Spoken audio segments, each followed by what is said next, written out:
Kamisu peut-être motika lomona. Maka bossa na finanga. Isa maika bossa na finanga. Soki maika zongi. Et kolokona bazo finga na réseaux sociaux parce que maika singa na réseaux sociaux. Maika iwinga na réseaux sociaux. Maika botolinga valeur baraki bomwasi. Maika botolinga fier mangasi. Maika botolinga aspect. Maika botolinga koko.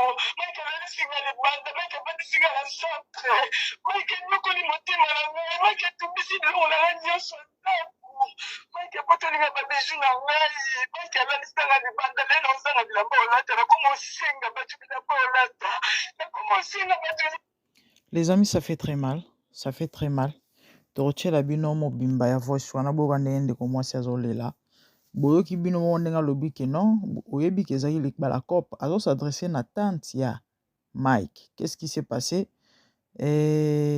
Kande boyoki Karine Mokonzi azo salela makambo ba live et tante ya Mike ay komata na live pona koluka ko défendre mwana na mobali koloba ke aria akoloba vérité réaction de mwana mabe. Bino boyebi ba makambo bande bandi Ariashu atikali koloba te. Atikali koloba te et quand to salaki émission l'autre fois on dit je vous ai dit que cette sœur azoko souffrir en silence. Ariashu azoko souffrir en tout cas eza mape passé. Yango l'autre fois na belela ki famille Ariashu na lobby et moi na bino ya okufa pamba. Moi na bino ya okufa faites quelque chose. Bandeko makambo yo to mona ngoka boye. Heureusement nzamba monene cette fille ana ba nerf solide et puis nzamba lingi mingi bondi melangai a moto akoza l'invité. Donc moi personnellement étant une personne spirituelle, na comprendre que ezali lolenge moko ya koluka ko malmener pour na oboma fille. Mais nzamba lingi mingi. Soki Ariashu olande mission na ngai, Ariashu kangama na nzambe. Si tu as des choses à avouer ou encore à confesser, luka basali na nzambe. Pona vie na yo za na bana o bana besoin na yo. Komona mwasi kitoko boye. Bandeko na nga obike mokilo ya makambo komona elongi ya mai ke openza kosala makambo boye ya solo wana. Komona elongi ya mai ke akosala makambo boye. Afilma mwasi lobi atindeli mwasi mutakala po aloba neke guerre ebandi.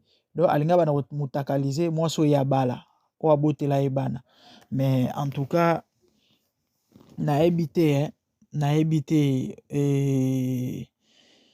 eza pasi bandeko totiela bino natiela bino morceau ya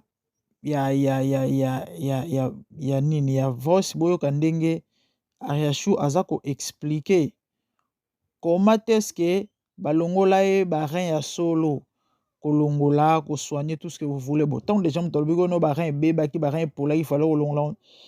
En tout cas, il y a quelque chose qui cloche dans ma solo. Bah, rien to yoka qui biso to kanse eza non ka babilobela ya bato.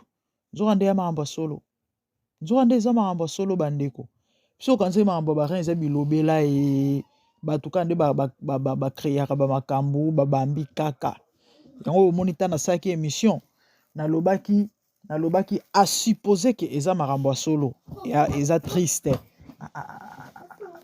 Precious, you know that I'm recording. Take him out, yeah? Let me finish first. Bima, take him out. Bande obolimbisa bana bayo tungisa. Close the door. Bande ko nzoka ndeza makambo solo makambo ba rein. Ma solo ba rein nzoka ndeza makambo solo. Boka Ariashu ndenga zo expliquer basala opération parce que soit disant ba rein na ye bebaki. Hey! Mama tata nzambi ko mazulu mokilo ya passé ya mawa. Ya on a lobaki l'autre fois atala. Contentez-vous, na oboza nango, ne soyez jamais complexé. Ozana 100, ozana soki na 10 no ya yo mutana ba million eza ba million na ye. Vivez vos vies, toute vie est vie. Siko yo mutia na kati ya pétrin boye. Likolo a poto, likolo a mbongo, likolo a libala ya gloire. Libalo kendaka sango botala. Batu combien bandeko ba souffrir dans le silence. Tellement abalaki libala oyo, ezaki pona reprouver batu. Malheureusement, ya minene ezoko komela ye koyindela ye memoya kolobeza te. Pourquoi? Parce que mukele roganga bat barochola bat boroseka ye. Ariashu azo nyo kwa makembi aleli en silence de ye moko. lelo makambo meko mokende na batournir mosusu ndamoni non. Trop c'est trop. Bandeko boka ndeko mwasi azolela. Donc message oyo atiaki na Facebook kolobaki na bokola banyoka mibale. Ba vérité ezobima lelo. Ba vérité ezobima banyoka. Banyoka ba sui. Donc mwana mwasi oyo planning ezaki baboma ye. Mwana mwasi oyo ezaki fali kolekisa mbeka. Mais nzamba malamu. Nzamba okela Ariachu mawango yao. Mike, comment un homme peut être si méchant et si mauvais? Ata pona bano yo boti. Bana ya yo moko makila na yo. Okenoko nyokola bano yo boti. Yango Arashi yango asalaki ye nini. Kaka po akomaki kosumba na bilamba. Bandeko bolimbisa. Mais tant que bana na eza pour le meilleur et pour le pire te. Ata soki amonaki ka continuer na ye lisusu te. Fallait peut-être luka solution pona bana. Ariacho alobi combien de fois assistance sociale a benga Mike aya kozwa bana bandeko Mike aboya bandeko tata ndenge nini ya motema mabe boye bano ya yo bano yo boti. C'est pas vrai mais nazo kondima te mibali non mibali bazala na makambo mon Dieu, c'est pas vrai les amis, c'est très difficile et très rare au monde à moi si à boaki bana. Ezala kameza rare. Mais les hommes le font. Bandeko bano ya boti. Tellement il faut vivre vie na ye. Liberté na kaka. Moi ça na mpasi, moi ça malade. Mais Mike, yeba ke nzamba zali. Justice nzambe zali. To utaro ofuta. Kolela ya Ariachu. Oko futa. Ata lelote oko futa. L'autre fois je vous ai dit que oh, c'est deuxième mariage à Mike. Na moi c'est boso bakabona babota bana so misato so na bosanité. Un tel homme vraiment yango nzambe na ngai bomona ka mobali bogar mobali kitoko bat bako lula bel homme nzoka mavanga matombe mavanga masata ne vandi wana mobala ndenge nini bandeko bolimbisa ngai soki nazo ko blâmer ko condamner to ko loba boy à son égard c'est à cause des enfants koyoka makambo nga na yoki pona bana. Soki amona ke na continuer suna Ariachu te à cause ya nini na yebite pona na yebite mais bano ya boti ya solo wana vraiment. Ya solo wana vraiment bano ya boti. Mais c'est compliqué bandeko to kana nous voice ya maramba barin. To kana maramba barin. Après bongo tokozonga.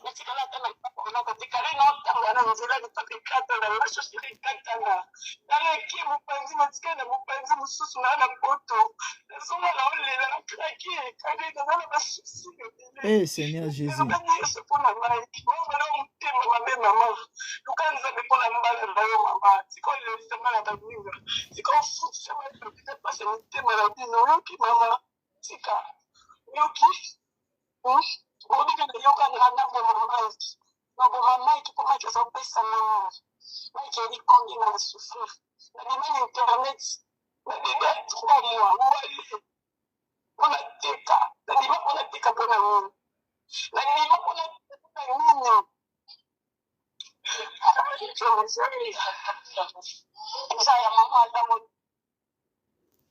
Bandeko ezo sala pasi koyoka ndeko mwasi kolela boye vraiment ezo sala vraiment pasi makasi. Ezo sala vraiment pasi makasi les amis. En tout cas namonaki na sisa analyse nano. Après bon to tchela bino ba voice nyonso na makambo ba rein. Attendez. Je crois nini image yango parce que là wana nakendaki na image mususu na voice mususu boyoka oyo ndenge ndeko na biso azo expliquer makambo ba rein wana elo souci na ngezaki nano awa bon to kota na makambo mususu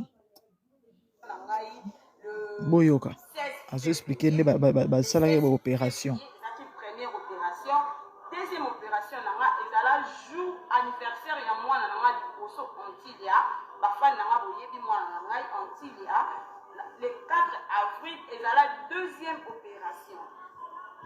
Donc le 16 février première opération, deuxième opération basalinga le 4 avril mwana nanga zo fêter 10e anniversaire na ye nga na salle d'op bazo opérer nga deuxième opération. troisième opération, et ça là le 20, les 4, et ça là les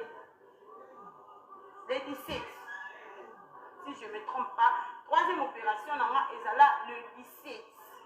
Le 17 avril, ça là la troisième opération. Ça là opération, on a la zemi ya munene, zemi na comment tu vas opération liboso na zaka na zemi ya 5 mois. Opération liboso na zemi ya 5 mois, ça là opération ya ba rein, na bela ba rein, donc ba rein na ngai ebe baki ezwaki ba infection et comme ezali na ba caillou. Ba rein na ngai ezaki na ba caillou. Donc ba médecin ba jaki bon pour ba protéger moi na ba protéger vie na Ariane.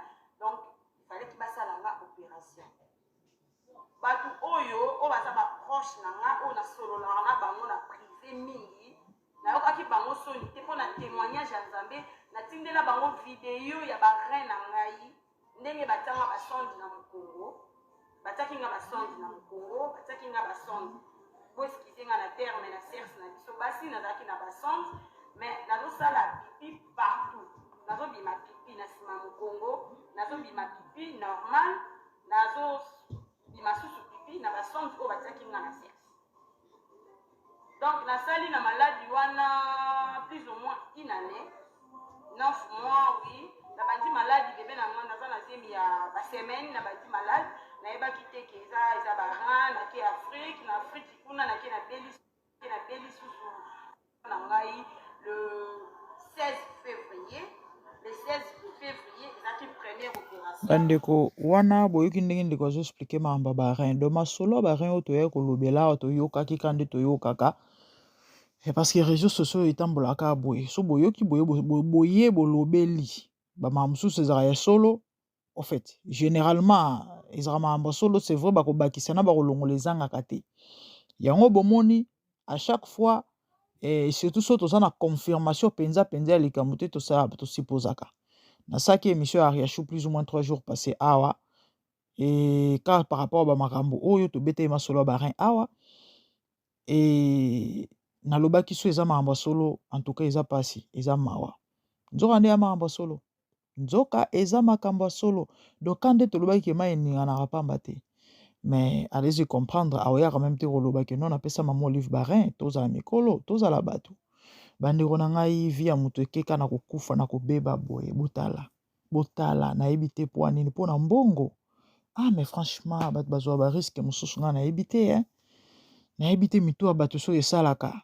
yango bomoni nayebisaki bino ke Ariachou azokoloba te parce que famille na ye eyebi makambo ebele te ya na bamakambo famille na eyebi te et soki a osé toi meki elle aura de très sérieux problèmes mais na minute oma esi esopani famille Ariachou il faut baluka babikisa molimo mwana na bango il faut baluka basave vie ya mwana na bango les amis c'est triste et regrettable Mike Ndoki bandeko na ngai siko moto ezopela oyoyo moto ezopela ngai souci na ngai problème na ngai eza plus c'est vrai libala ekoki nango kokufa eza makambo mais komona niveau Mike malmené mwasi na bano ya boti mama Olive azoloba nini na makambo o bandeko bo permettre ngai pourquoi je dis ça parce que boyoki yango bino moko na matoyi na bino Ariachou alobi ke azoloba na mama leki ya Mike yo yebaki yango te kezaki libala cop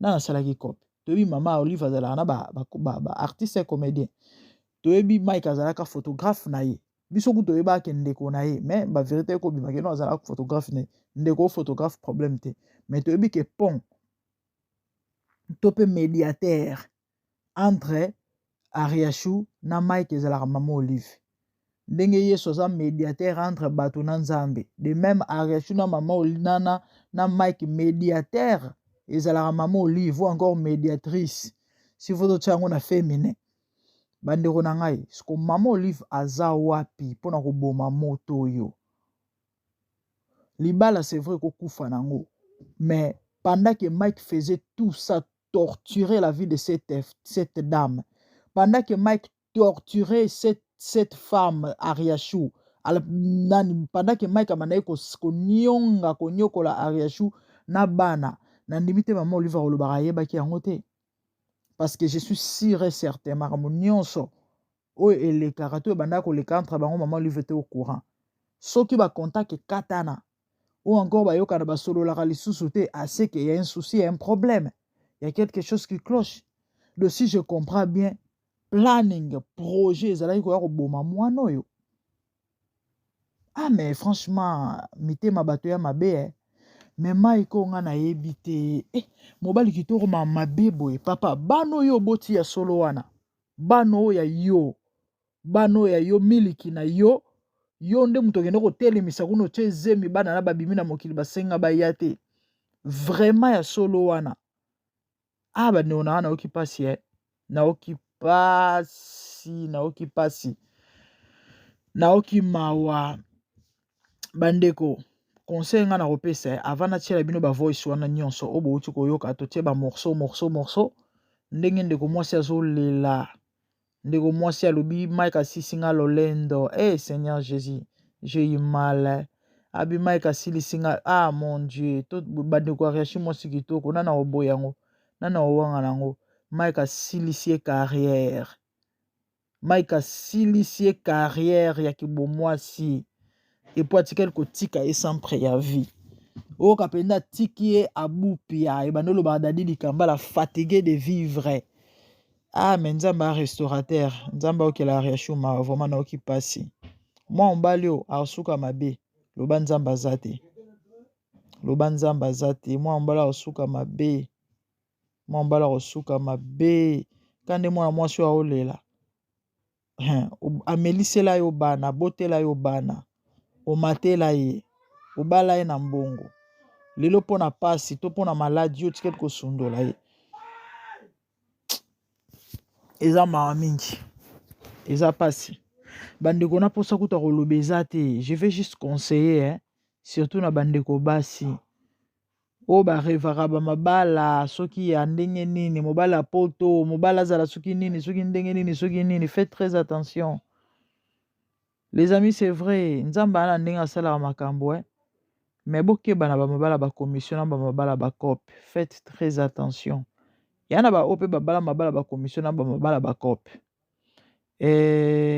esimba nango mpe bavanda mais eza ebele te boyebi mpo nini parce que boyebani na motu te normalement libala ezalaka il faut deux personnes boyebana bato mibale bolingani wana vous devez vous connaître il faut yeba mwasi ozobala il faut yeba mobali ozobala faut bodévelopper intimité moko ou encore baconnaissance moko boye ya moko na mosusu oyeba ye malamu oye keno awape ya des gens oyo batiaka mitu bakata ayebi ke moto modèle azaleli nanga modèle nazalelaka il se pourrait simba te mais à cause ya makambo songolo pakala akeka kotia motu neti bariashu oyo botala bandeko na ngai soit déjà libala poto ndeko ya mama ya mokonzi botala lelo sukale ekomi ngai ekomi bololo ndeko mwasi akomolela na monoko ya mboka nga nzambe. En tout cas les amis, j'ai très mal en habité, si vous pouvez sentir ça, j'ai très mal. Et puis afilimaka ne mwasi abanda kofilme motakala ya mwasi alobana ke non la guerre a commencé. Oh, quel genre d'homme comme ça? Oh, penda na mutu ya mwano oyo na etumbo na TikTok zela. Oh, penda mutu ya mwano bolimbisa ngai na fingaka te mais en fait eza pe ko finga te ya Bible ezobenga insensé Mike zoba mobali moko penza tofina na mutu bande bolimbisa ngai parce que c'est vraiment bête. Moi si yo bali yo filmera mitakala na ye parce que yo yebi que un jour bokabonaka na bino po lingaki no yena bolingwa solo te ma oui c'est ça toloba nini. Et puis lelo oyo makambo ekomi ndenge ekomi ekomi ndenge ekomi ya aza kotindela ariashu photo ya video na ya motakala po aloba na ye keno guerre ebandi o moto andenge nini siko to bakobengo nani mais oza zoba nga namonaka keno c'est un primérien aza très bas tanga yene kosala émission po balobela bebi mais mais bato mokili eganga elobi mpenza o couple baba ya oyo elobaka nango era bababouin bazentoin mpenza. Mais j'étais étonné mais na mobali pe franchement o mobali modèle nini parce que mobali azala na charisme te komona ye mama comment on appelle apparence na ye na motu parallélisme exact. Les amis, na ebité bolimbisa ngai na bana koloba tala bobala bibalela te bobala bibalela te bobala bibalela te bobala bibalela te. Oh là là, avobala motu fo yeba ye tala kolanda libala te po eza poto. Yana bato bele balanda baloyinga bapoto lelo baolela kana ya aresho wana zolela ezala mibale ezala basi. Mama kobala te papa kobala te pona ba intérêt moko boye, je sais pas na benga ngonde nene na benga ngonde ba profit moko boye, parce que intérêt c'est comme ça peut se comprendre, ou encore relation nyonso se sera basée na intérêt. Même Dieu a sauvé l'humanité na intérêt. Jésus nous a sauvé na intérêt. Oui, nana tango expliquer en moi parce que ba confondre intérêt na profit. Ce ko bato belé ba bala ba mabala mo ba profit. Na bien bela parce que éviter ça bobo ya rabiloko yo ezana ba conséquences néfastes au bossa na même ba profit oyo balela ra mutu wana. Na oki ndeko mosi ma recherche lo bima ka sisi na lolendo. Nzambe na oki passer na oki mawa, un homme qui va abandonner ses enfants, sérieux angaye na habité bandiko nga na komotika na bino boyoka ba voice ndenge ya recherche azolela mpo nazoba te naloba lisu nini naokaka pasi naoka mawa makasi, je sais même pas quoi dire, je ne sais même pas quoi dire. Boyoka ndenge ya malmena ye, ndenge ya traumatisé ye, ndenge ya torture ye, ndenge ya nyokola ye. Attendez boyoka et puis après peut-être certainement tant mosu na ozonga te tosukela. Abonnez-vous, partagez surtout, commentez, likez.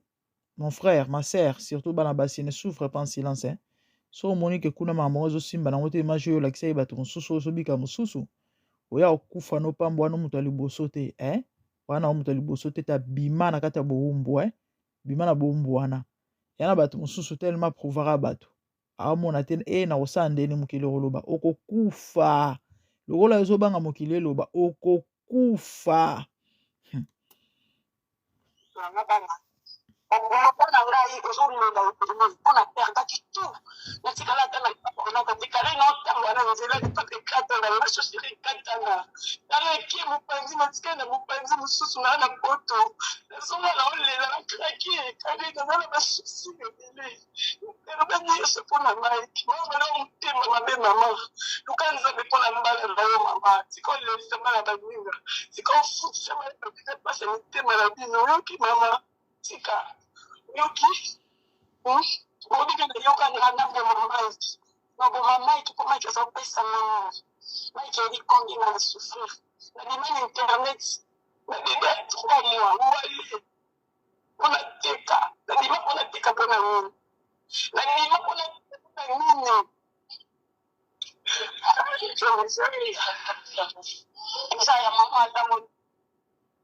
Sikonga na otuna, quand tout ça s'est passé, maman Olive Zaki wapi?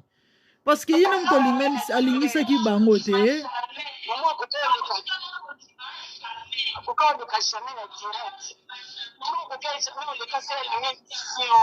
Doka nde bato bazoloba ke contact apparemment maman Olive babeba na relation ezala so nzambe na ngai.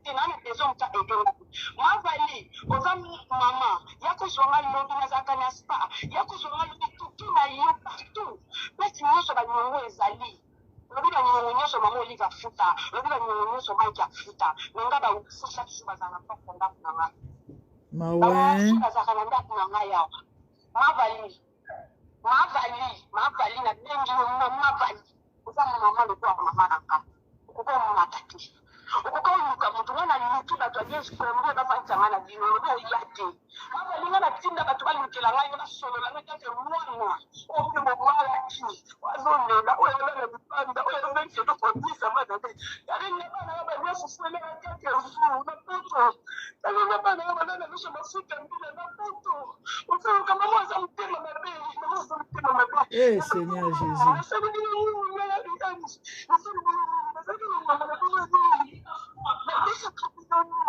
ngai nadefaki binono nasutisana oyo nafuti na poto nazosamili te nazosamili te nazosamili te nabengi tout le monde oyoka ngai nabengi nasengi oyambanga ata na wesima banakisa baverité nzambe naokufa na makambo ya bandeko boyoki nazokufa na makambo na motema nzambe na ngai ye nzambe na ngai ye ariasue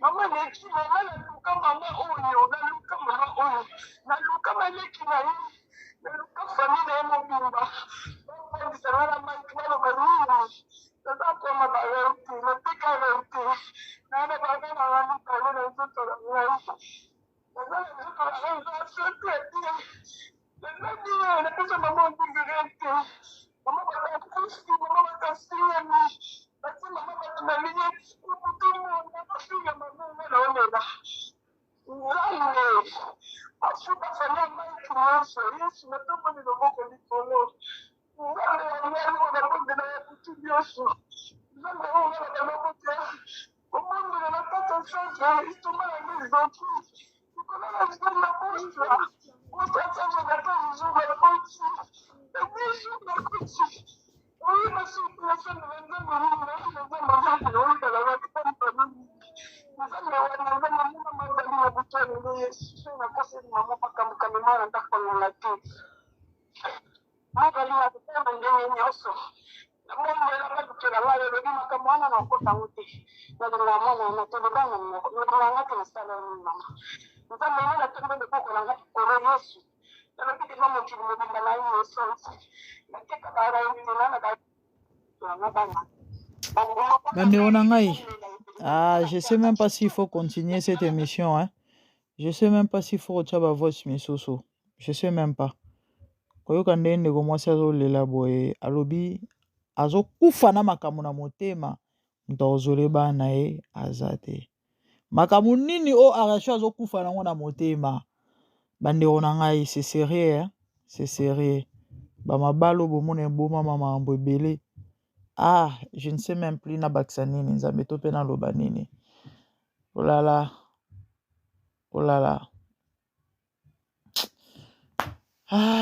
nzambe alimbisa biso mpe asungaka biso bandeko nga natiki bino j'ai très mal hein? Les amis j'ai très mal nzambe akokela mwana mwasi o mawa Mike mobali kitoko mabe mobali kitoko makambo mabe ngelo ezomatisanga mafuta ezosanga pasi oyo ezolekelenge eza likambo ya bana. Les enfants sont des innocents, les enfants sont vulnérables. Comment un père peut abandonner ses enfants, traiter mal ses enfants?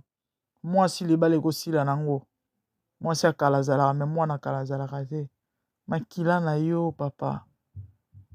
Oh là là bandeko ete ya biso epesa biso mayele ya ouais ete ya biso bomoni bamakambo esalema ezalaka pour nous conseiller vraiment je sais même plus quoi dire hein? Nasuki na nga nzamba apambola bino pardon. Partagez, commentez, likez et faites large diffusion. Abonnez-vous surtout.